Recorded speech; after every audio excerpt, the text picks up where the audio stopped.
આજકાલ ટેકનોલોજીનો સખત જમાનો છે, પરંતુ આ ટેકનોલોજીના સમયમાં ઘણા બધા લોકો એવી નાની નાની ભૂલો કરી દેતા હોય છે કે જેનાથી ફોન હેક થઈ જતો હોય છે.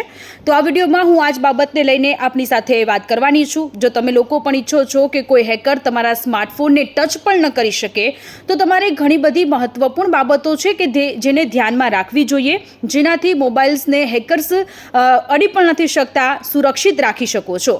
સૌથી પહેલાં કે તમે જ્યારે પણ ગમે ત્યાં માર્કેટમાં જતા હોવ છો ત્યારે જે વાઈફાઈ હોય છે તે વાઈફાઈનું યુઝ ન કરતા, થર્ડ પાર્ટી પ્લેટફોર્મ પરથી કોઈ પણ એપ્લિકેશન ડાઉનલોડ ન કરતા, અથવા તો મોબાઈલ એપ્સને અપડેટ રાખજો, જે ઓટો મોડ પર રાખી દેવાની કે જેથી મોબાઈલમાં એપ્લિકેશનમાં કોઈ પણ અપડેટનું નવું વર્ઝન આવતું હોય છે તો ઓટોમેટિક અપડેટ થઈ જાય છે. પબ્લિક વાઈફાઈનો ઉપયોગ કરવો ન જોઈએ. પાસવર્ડ સેવ કરવાનું ટાળો. ઘણા બધા લોકોને એવી પણ આદત હોય છે કે ફેસબુક હોય, ઇન્સ્ટાગ્રામ હોય, કોઈ પણ એપ્લિકેશન હોય તો તેનો પાસવર્ડ સેવ કરીને રાખતા હોય છે. જો તમને પાસવર્ડ યાદ ન રહેતો હોય તો કોઈ જગ્યાએ, કોઈ સુરક્ષિત જગ્યાએ લખી દેવો જોઈએ, અથવા તો તમારા પાર્ટનરમાં, તમારા નજીકમાં જે ટ્રસ્ટવર્ધી જે માણસ હોય છે તેમને મેસેજ કરી દેવો જોઈએ. પરંતુ જો તમે મોબાઈલમાં પાસવર્ડ સેવ કરીને રાખો છો તો પણ આ પ્રકારની સ્થિતિ થતી હોય છે.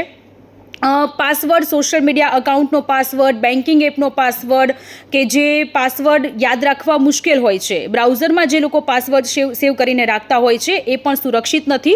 જો તમને એવું લાગે કે તમારી સાથે કોઈ પણ પ્રકારનો ફ્રોડ થયો છે તો તમે એક નીચે વેબસાઇટ આપી રહી છું, એ વેબસાઇટ પર જઈ અને તમે ફરિયાદ કરી શકો છો. આ સાથે 1930 હેલ્પલાઇન નંબર છે, આ નંબર પર જઈને પણ તમે કોલ કરી શકો છો.